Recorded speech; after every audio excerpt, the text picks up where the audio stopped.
आज Doubtnut app download करें। Doubtnut पर अपने सभी गणित, रसायन विज्ञान, भौतिक विज्ञान और जीव विज्ञान के डाउट्स का करो सफाया।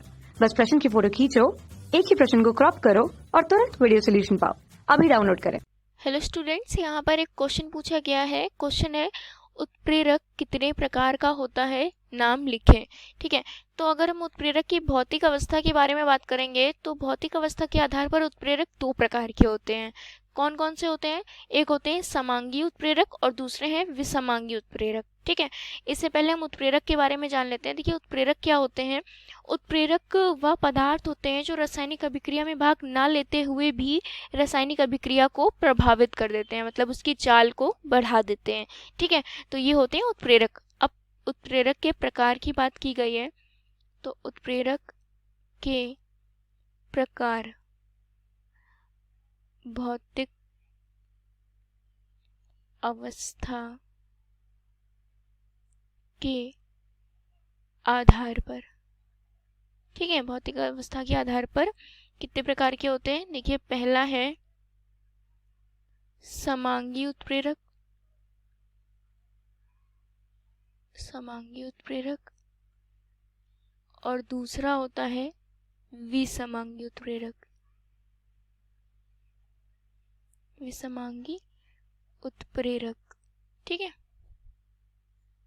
ये होते हैं दो टाइप। समांगी का मतलब क्या होता है? जिसमें हमारा जो कारक है, उत्प्रेरक है और जितने भी अभिकर्मक है वो सारे एक ही अवस्था में होते हैं। ठीक है, सब एक अवस्था में पाए जाते हैं, वो हमारे समांगी उत्प्रेरक हो गए।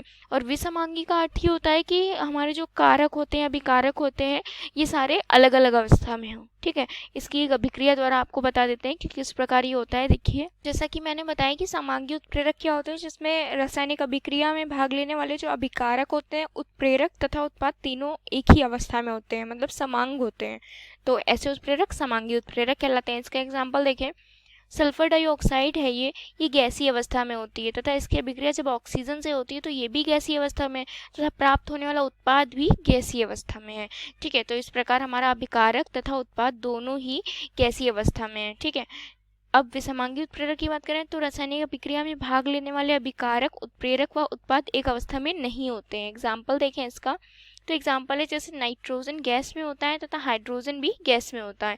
तो इससे क्या बनता है? 1:3 हाइड्रोजन जो ये होता है, तो इससे हमारा बनता है अमोनिया।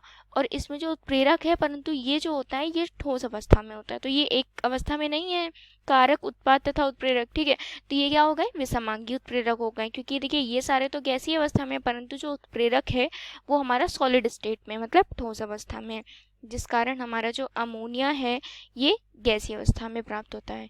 ठीक है, तो इस प्रकार हो गया उत्प्रेरक हमारे कितने प्रकार के होते हैं? भौतिक अवस्था के आधार पर दो प्रकार के होते हैं। ठीक है, तो आशा करती हूँ ये आंसर आपको अच्छे से समझ में आ गया होगा। Thank you. कक्षा 6 से 12वीं से लेकर नीट, IIT, JEE वो एडवांस के लेवल तक 1 करोड़ से ज्यादा छात्रों का भरोसा। आज ही डाउनलोड करें डाउटनेट ऐप या व्हाट्सएप करें अपने सारे डाउट्स 8400 400 400 पर।